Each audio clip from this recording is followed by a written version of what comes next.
যে আগামী পরশুদিন 23শে এপ্রিল লাইনে দাঁড়িয়ে ভোট দিয়ে আবার বড়জোড়ায় তৃণমূল প্রার্থীকে জেতাবো।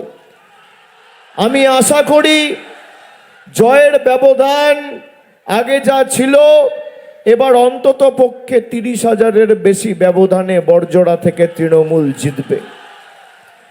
গত 5 বছরে এবং বিশেষ করে আমাদের সরকার ক্ষমতায় আসার পর এই বড়জোড়ার মাটিতে আমরা কি কাজ করেছি তা বিস্তারিত সাফল্য সমূহ আমি এখানে নিয়ে এসেছি।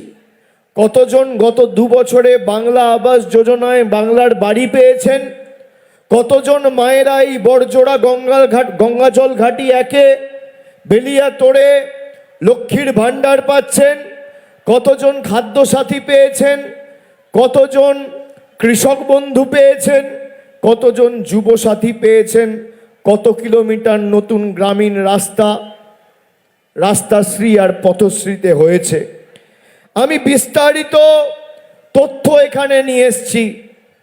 বড়জোড়া যে লোকসভা কেন্দ্রের অন্তর্গত বিষ্ণুপুরে 2019 সাল থেকে বিজেপির সাংসদ রয়েছে।